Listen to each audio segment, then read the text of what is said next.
Dear students, today I will explain the poem Went to the Sessions of Sweet Silent Thought by William Shakespeare, the myriad-minded genius, the pride of English literature and people.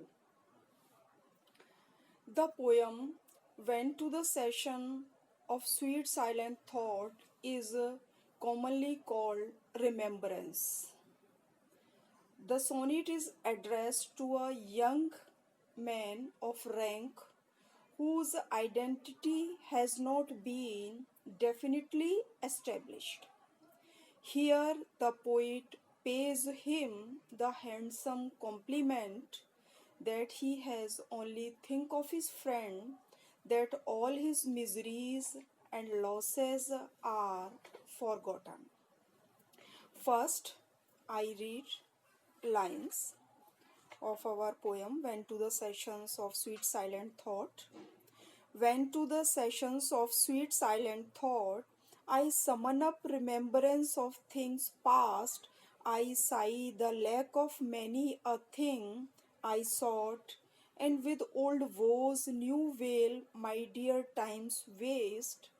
Then can I drown an eye unused to flow for precious friends hid in death's dateless night, and weep afresh love's long since cancelled woe, and mourn the expense of many a vanished sight. Then can I grieve at grievances foregone, and heavily from woe to woe tell over the sad account of fore bemoaned moan, which I now pay as if not paid before. But if the while I think of thee, dear friend, all losses are restored and sorrows end. In the first quatrain, quatrain means in Hindi chaupai. This poem has been divided in 3 quatrain and 1 couplet. Couplet means doha.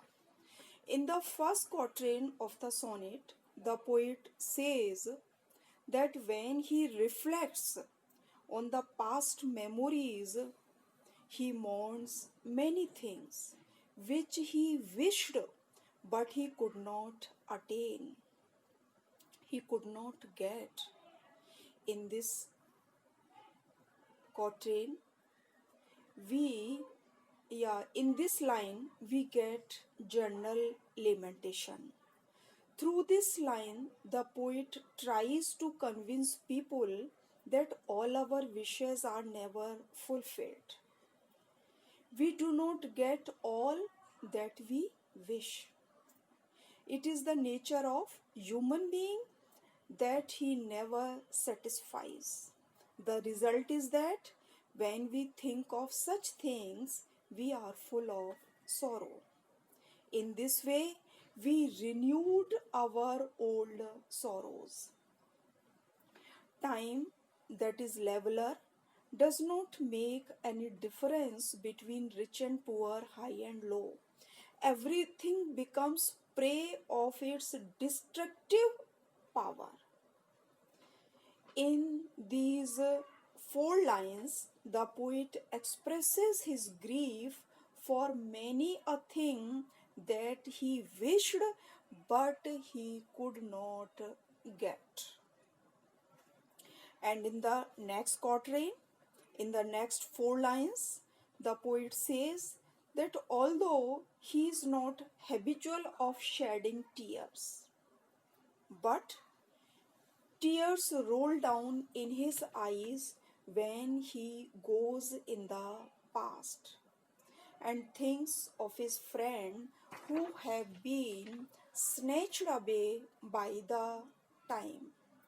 He sighs and laments for all the losses that he suffered in the past.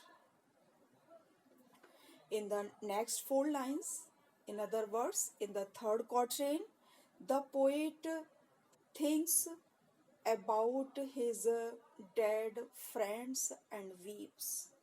His mind and heart is filled with grief when he thinks about the past scenes and sights. His mind and heart is filled with grief when he thinks about the past scenes and sights which have disappeared from his sight. His eyes are filled with tears. He begins to mourn and pay tribute as if he had not lamented before on their death. He feels as if they have expired just now, and he had not expressed his sorrows for their death in the past.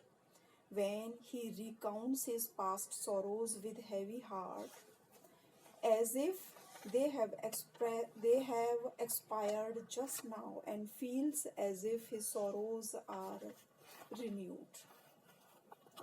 In the last concluding couplet, the poet's mood changes when he thinks of his present friend. He realizes, in other words, we can say when he thinks about his close friend, he realizes that his friend is a source of joy for him because he heals up all his wounds given by past memories. The poet feels that the thought of his dear friend is so refreshing that all his miseries and losses are forgotten. In other words, all his sorrows are over. And in the last, I want to tell you that in this poem, poet has used alliteration figure of speech. It means alliteration runs throughout the poem. And the second line of this sonnet has achieved a worldwide popularity in the literature of 20th century. That's it.